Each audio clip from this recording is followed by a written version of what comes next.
The March 16, 2022 public hearing for the proposed Dixon County Public Schools fiscal year 23 budget of Dixon County Board is now open. For the record, I'd like to recognize that all school board members are present, as well as Tanya Baker, board clerk, and Mrs. Robinson, division superintendent. This time, would you please stand for the Pledge of Allegiance and a moment of silence. I pledge allegiance to the flag of the United States of America and to the republic for which it stands, one nation, under God, indivisible, with liberty and justice for all.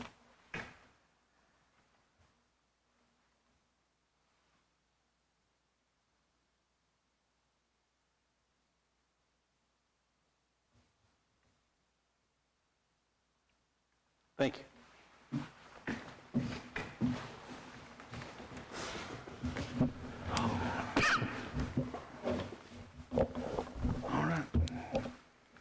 Board members, we have an agenda for tonight's meeting. Are there any additions or changes to the agenda? Mr. Chair, there are no additions to the agenda. Okay. Do we have a motion to approve the agenda? So moved. Second. Any discussion? All in favor, please say aye. Aye. Aye. All right. At this time, Ms. Taylor, would you please update the board on the budget?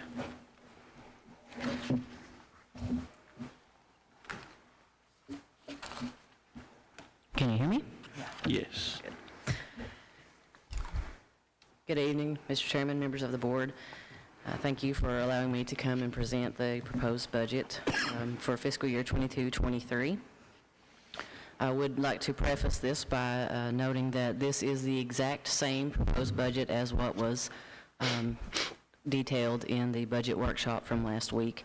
There have been no changes made at this point, and Virginia has not yet adopted a state budget. So we are basing this off of the Senate's version of their budget bill, and there are likely changes or amendments that may need to occur as a result of that.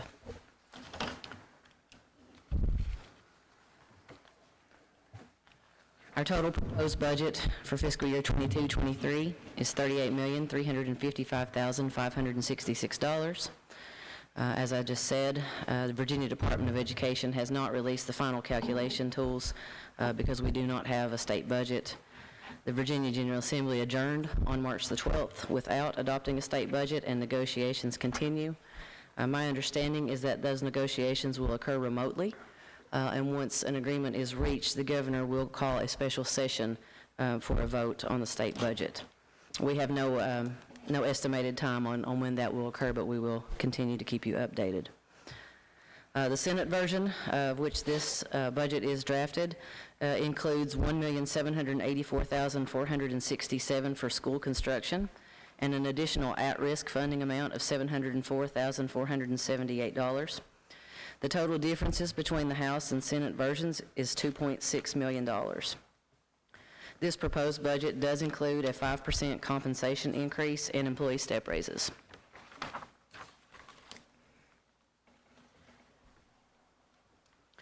The proposed budget also includes $6,860,402 in federal ESSER funding for fiscal year 22-23. $5,505,148 is designated for the elementary school wing addition. An additional $1,355,254 is allocated for summer school, after-school remediation, personnel additions, 2 school buses, and virtual learning expenses.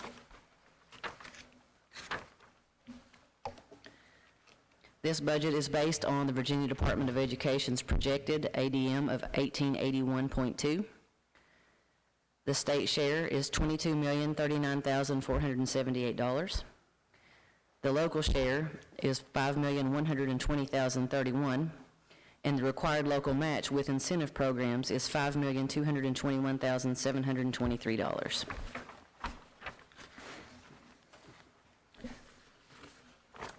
You have a copy of this spreadsheet that's probably easier to read than what is on the screen. But this is the shot of the state funding. Subtotal for SOQ accounts from the state as estimated is $15,185,312. The subtotal for incentive accounts is $4,905,786. Categorical programs, $9,446. Lottery-funded programs, $1,877,234 for a total of state funding, $21,977,778. This does exclude the food services for state funding, which is listed separately.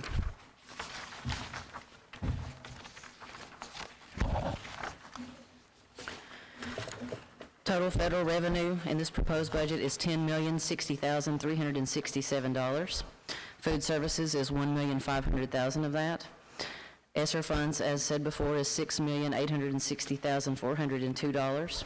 Our title programs and other federal programs are $1,699,965.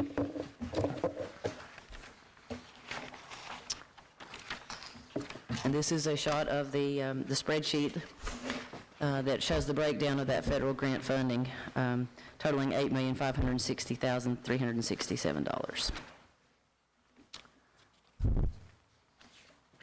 Our local appropriation request from Dickinson County for fiscal year 22-23 is $5,900,000. We expect to receive other grants and revenue in the amount of $342,820.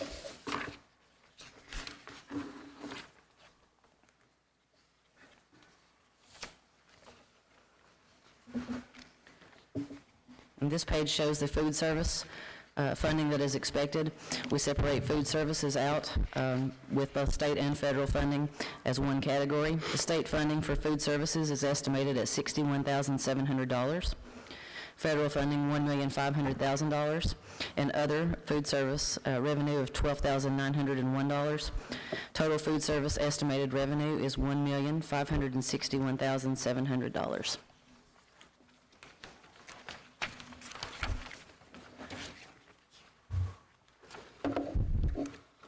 We will move on to the expense side of our budget. Salaries and wages in fiscal year 22-23 will account for $15,534,361. The payroll-related expenses for those salaries and wages is $9,781,689.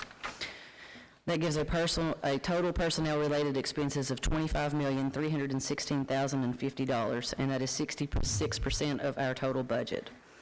I just want to point out that normally the personnel-related expenditures is normally about 82 to 83% of the budget.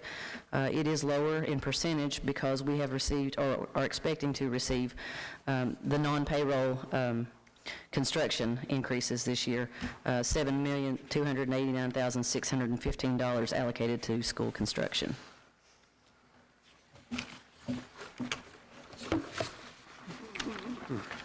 This is the screenshot of the spreadsheet that you have, and we have extra copies available if anyone would like one. Just categorized by salaries and wages, personnel, payroll-related expenditures, and then non-payroll-related expenditures. The subtotal for salaries and wages, again, is $15,534,361. The subtotal for payroll-related expenditures, which includes FICA, VRS, health insurance, group life, hybrid disability, unemployment, workers' comp, retiree health care credit, and sick leave, is $9,781,689. Our non-payroll-related expenditures total is $13,039,516. Total expenditures, $38,355,566, which balances to our budgeted revenues.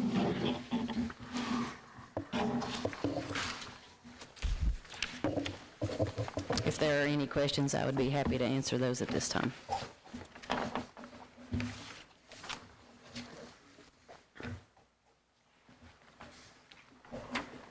So I had one question about our virtual instruction expenses.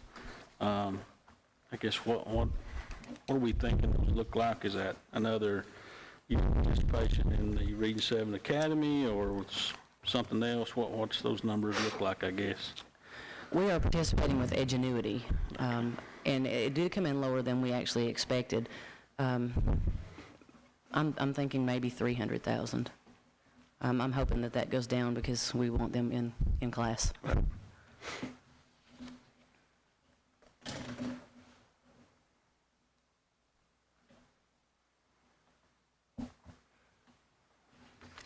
Mr. Hicks, as you know, House Bill 1303, or I should know, memorize that, allowed for virtual learning for 1 year. So we have not received guidance whether school divisions will be able to or will participate in a virtual program next year. We assume that they are. So.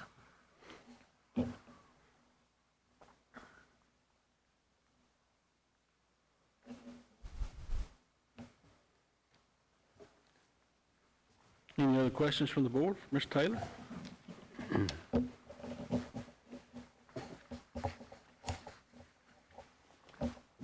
No question, but a comment. It looks like some person or persons spent a lot of time on this, and we appreciate your effort. It's my pleasure.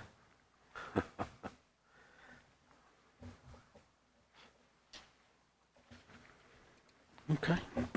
The floor is now open for public comments on the proposed budget. As you come to speak, would you please state your name?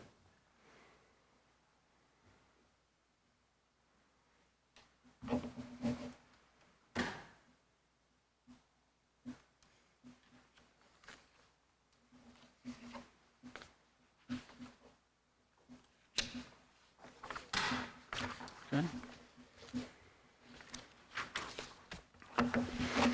So our March meeting is scheduled for next Wednesday, March 23rd at 5 p.m. Hopefully, the General Assembly would reconvene, and Ms. Taylor can be able to provide us with some updated numbers and what their final vote is going to be.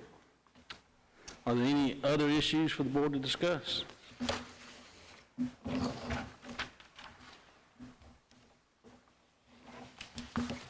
All right, hearing none, do I have a motion to adjourn the meeting? So moved.